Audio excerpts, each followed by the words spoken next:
Jésus-Christ est le même hier, aujourd'hui et éternellement. Hébreux 13:8. Lettre circulaire numéro 9, novembre 1976. Je vous salue tous affectueusement dans le précieux nom de notre Seigneur Jésus-Christ, par les paroles de 1 Chroniques 28:20.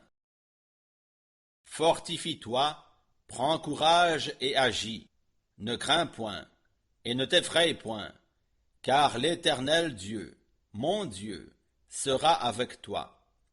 Il ne te délaissera point, il ne t'abandonnera point, jusqu'à ce que tout l'ouvrage pour le service de la maison de l'Éternel soit achevé. Lorsque l'on a reçu directement de Dieu une tâche à accomplir, on peut se mettre courageusement à l'œuvre.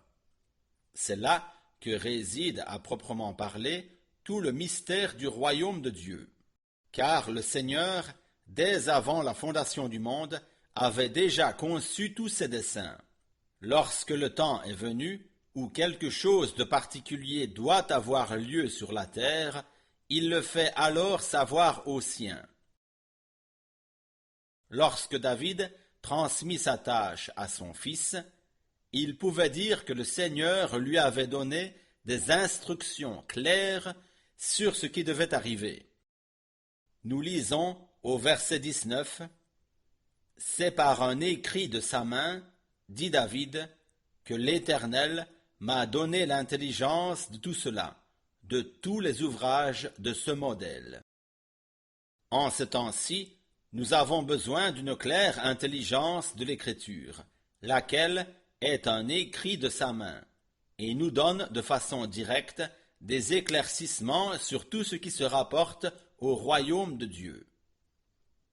Tant de choses sont écrites qui ne proviennent pas de la main du Seigneur, et c'est pour cette raison que ces écrits font connaître les desseins des hommes, et non la volonté de Dieu. Celui qui veut connaître les intentions de Dieu doit examiner le livre de Dieu, recevoir l'illumination et l'intelligence divine et respecter un ministère venu de Dieu. Dans le royaume de Dieu, chacun ne peut pas faire ce qui lui semble bon. Si quelqu'un est un serviteur de Dieu, le Seigneur lui attribuera une tâche à accomplir et lui dira ce qu'il doit faire. De tout temps, Dieu a fait connaître à ses serviteurs quels étaient ses desseins.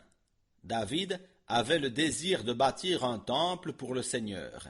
Il était éclairé par l'Esprit de Dieu, et il lui avait été donné une vue d'ensemble de la construction avec tous les détails. Ce n'était pas sa représentation à lui, ni sa propre planification, mais c'était bien les instructions divines provenant d'un écrit de la main du Seigneur. De notre temps, nous pouvons nous référer aux Saintes Écritures et prier notre Dieu de nous donner la clarté sur ce qui doit être fait. Seul ce qui est dans la volonté de Dieu pourra subsister devant lui. De même que David pouvait dire à son fils Salomon, lequel surveillait les travaux, « Fortifie-toi, prends courage et agis. » Ainsi, dans ce temps, nous pouvons être encouragés nous aussi et nous approcher de l'œuvre de Dieu avec la pleine assurance qu'il l'achèvera. Nous n'avons pas besoin de craindre, mais nous pouvons aller de l'avant hardiment. La raison pour laquelle David était sûr de la réussite de ce projet était, comme il le dit, que l'Éternel Dieu, mon Dieu, sera avec toi. David montre bien qu'il ne parlait pas d'un Dieu, mais il insiste en disant « mon Dieu ». Il avait des rapports et des liens personnels avec Dieu, lequel avait parlé par son esprit de diverses manières avec lui et au travers de lui. Si Dieu est notre Dieu, alors il sera aussi pour nous l'Emmanuel, Dieu avec nous. Il ne nous délaissera point, il ne nous abandonnera point, jusqu'à ce que tout l'ouvrage pour l'assemblée du Seigneur soit achevé. Paul écrit dans 1 Corinthiens 3, 10.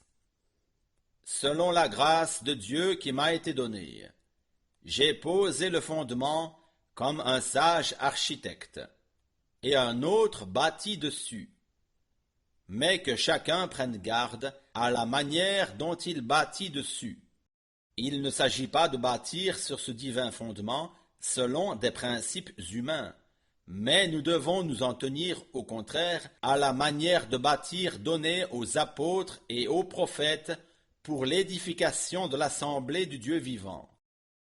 Tous les apôtres et prophètes agirent exactement comme Dieu leur en avait donné l'ordre. Salomon agit comme David le lui avait commandé, sur la base des instructions de Dieu. Paul continue ses exhortations en disant que l'œuvre de chacun sera éprouvée par le feu. Si notre ouvrage est l'œuvre de l'homme, au lieu d'être l'œuvre de Dieu, le feu du jugement n'en laissera rien. Le jour du Seigneur viendra comme un voleur. En ce jour, les cieux passeront avec fracas, les éléments embrasés se dissoudront, et la terre avec les œuvres qu'elle renferme sera consumée. 2 Pierre 3, 10. Si nous voulons subsister devant Dieu avec nos œuvres, nous devons être certains qu'elles sont faites selon sa parole. Le Seigneur Jésus a dit: « Ma nourriture est de faire la volonté de celui qui m'a envoyé et d'accomplir son œuvre. » Jean 4, 34. Le Seigneur lui-même a commencé son œuvre et c'est lui qui l'achèvera. Nous devons reconnaître de quelle manière il agit dans ce temps, au milieu de son Église, et de quelle manière il l'amène à son achèvement. Il existe des promesses qui parlent de ce qui doit avoir lieu pour finir dans l'Église du Nouveau Testament.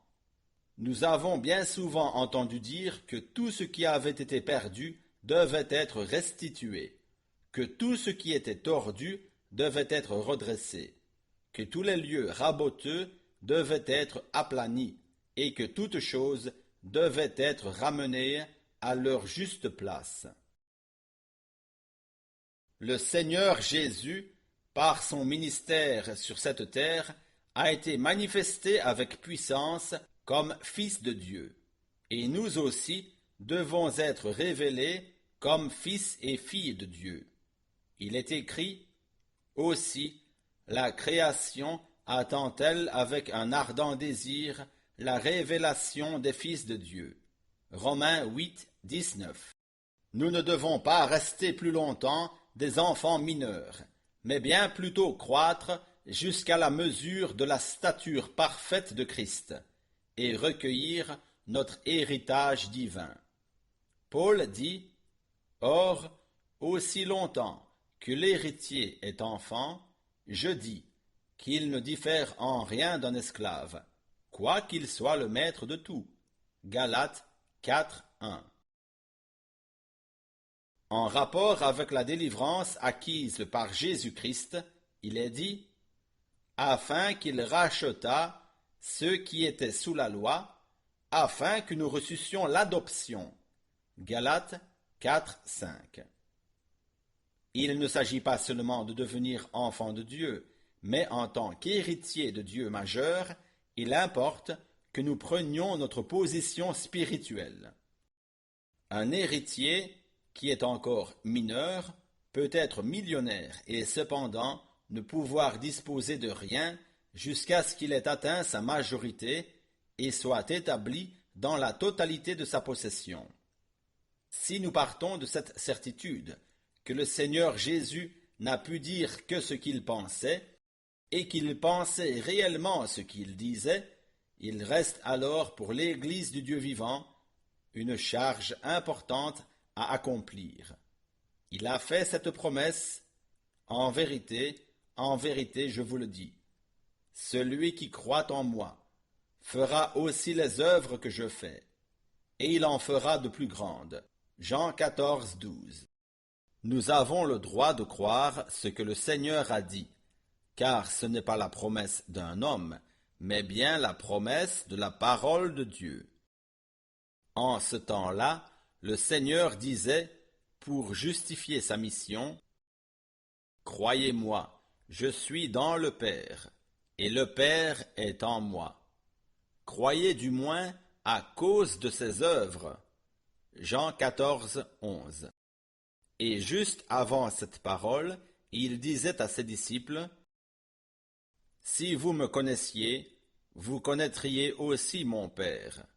Et dès maintenant, vous le connaissez et vous l'avez vu. » Jean 14, 7. Philippe avait demandé au Seigneur de leur montrer le Père, et Jésus lui répondit, « Celui qui m'a vu a vu le Père. » C'est pour cela qu'il présentait les œuvres qui s'accomplissaient par lui comme preuve de ce qu'il était. Les paroles seules ne suffisent pas. Il faut que des actes divins et des œuvres divines soient manifestés. Nous trouvons notre leçon dans Marc 11, 22. Jésus prit la parole et leur dit, « Ayez foi en Dieu. Je vous le dis en vérité. » Ce n'est pas un prédicateur, ni un évangéliste qui dit cela, mais le Seigneur de gloire. Si quelqu'un dit à cette montagne, « Ôte-toi de là, et jette-toi dans la mer », et s'il ne doute point en son cœur, mais croit que ce qu'il dit arrive, il le verra s'accomplir. Si nous voulons saisir ce que le Seigneur Jésus a dit, nous devons considérer le contexte de cela. C'est alors seulement que nous comprendrons toute la signification de sa déclaration. Dans les Saintes Écritures, la volonté de Dieu s'est fait connaître. Le Seigneur a promis de nous donner la force nécessaire pour accomplir ce qu'il nous commande. Avant que nous ne puissions exprimer au nom du Seigneur ce qui doit arriver, nous devons attendre ses directives. À l'occasion du premier miracle qu'il fit à Cana, en Galilée, cette recommandation avait été donnée. « Faites ce qu'il vous dira. » C'est ainsi que s'accomplissent les miracles de Dieu. Nous devons attendre jusqu'à ce que le Seigneur nous dise ce que nous devons faire ou quelles paroles nous devons prononcer. Alors, cela s'accomplira sans aucun doute. Les disciples avaient entendu le Seigneur dire à un arbre qui n'avait pas de fruits, « Que jamais personne ne mange de ton fruit. » Pour lui, le cas était réglé, et il poursuivit son chemin vers Jérusalem. Comme nous le savons, c'est à cette occasion qu'il fit de l'ordre dans le temple, et qu'il prononça cette parole, « N'est-il pas écrit, ma maison sera appelée une maison de prière pour toutes les nations. Mais vous, vous en avez fait une caverne de voleurs. » Le lendemain, alors qu'il revenait, ce fut Pierre qui vit l'arbre et dit, « Rabbi, regarde, le figuier que tu as maudit a séché. » C'est alors que le Seigneur prononça cette parole que nous voulons maintenant considérer, « Ayez foi en Dieu. » Il y a donc, avant tout, la foi en Dieu. Cette foi n'est pas la profession d'une religion morte ou celle d'autres religions. Ici, il s'agit de la vraie foi dans le Dieu de la Bible, tel qu'il s'est fait connaître dès le commencement comme le Tout-Puissant. Il est le Créateur qui, par la parole de son omnipotence, a appelé toute chose à l'existence. Il veut nous amener à prononcer ses ordres sous la direction du Saint-Esprit, dans la puissance du nom de Jésus-Christ, selon ce qu'il a déterminé qui arriverait. Lorsque nous lisons aussi bien l'Ancien que le Nouveau Testament, nous rencontrons toujours à nouveau le même Dieu Tout-Puissant qui a fait de grands miracles. Les hommes qui avaient une relation directe avec Dieu ne prêchaient pas sur les miracles seulement, mais ils en faisaient l'expérience. Celui que nous voyons devant nous est le Dieu vivant, qui a appelé l'univers entier du néant à l'existence, qui a fendu les eaux de la mer Rouge, fait jaillir les eaux du rocher, et nourrit le peuple d'Israël pendant 40 ans de la nourriture du ciel. Le nom du Seigneur est exalté bien haut, et sa puissance est bel et bien démontrée et confirmée à toutes ses créatures. Lorsque le Seigneur Jésus dit « Ayez foi en Dieu », nous devons bien saisir tout ce que comprend cette expression. Nous n'avons pas foi en nous-mêmes ou dans nos capacités, mais bien dans le Dieu Tout-Puissant, lequel dispose de toutes choses et peut faire toutes choses. Mais maintenant, la question est de savoir comment l'on devient des fils et des filles de Dieu adultes, qui puissent être établis dans cet héritage divin pour en exercer l'administration. Car ce n'est que de cette manière que toutes choses sont possibles. Le Seigneur lui-même a dit « Toutes choses sont possibles à celui qui croit ». Non pas à celui qui croit ce qu'il veut, mais bien à celui qui croit comme le dit l'Écriture. Seule une telle foi est ancrée dans le Dieu vivant. C'est en rapport avec cela que le Seigneur a prononcé ces paroles.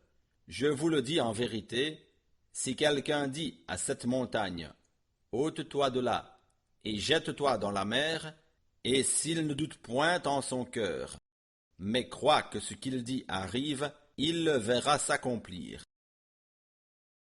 Avant que, dans la foi, nous puissions exprimer quelque chose, cela doit nous être accordé par une instruction divine. Tous les serviteurs de Dieu ont attendu aussi longtemps qu'il le fallait jusqu'à ce que le Seigneur leur parle. Alors seulement ils agirent sur l'ordre de Dieu et expérimentèrent la confirmation de la parole qu'ils avaient prononcée. Ce n'est pas la parole de l'homme qui sera confirmée, mais bien la parole de Dieu. Lorsque Dieu dit que la lumière soit, l'apparition de la lumière fut une confirmation directe de sa parole. Lorsqu'il dit que la terre produise de la verdure, de l'herbe, etc., cela s'accomplit comme confirmation de la parole de Dieu. Lorsque le Seigneur Jésus dit à un lépreux « Je le veux, sois pur », alors cela s'accomplit. Lorsque ce qui a été dit est arrivé, c'est la confirmation de la parole. Le Seigneur dit à Moïse, « S'il y a un prophète au milieu de vous, c'est moi, le Seigneur, qui lui parle. Et si ce qu'il dit s'accomplit, c'est moi, le Seigneur, qui ai parlé par lui. Sinon, le prophète a parlé par témérité. » Il n'est pas question ici qu'une personne ou une communauté soit confirmée, mais bien que la parole de Dieu soit confirmée. En premier lieu, nous devons reconnaître ce que Dieu a promis dans sa parole, et savoir ce qu'il désire faire maintenant.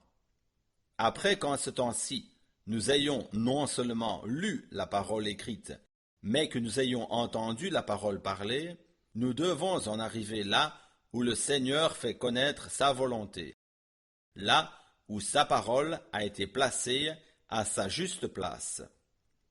Dans Exode 25, il nous est dit comment l'arche de l'Alliance était préparée et comment elle était placée à sa juste place.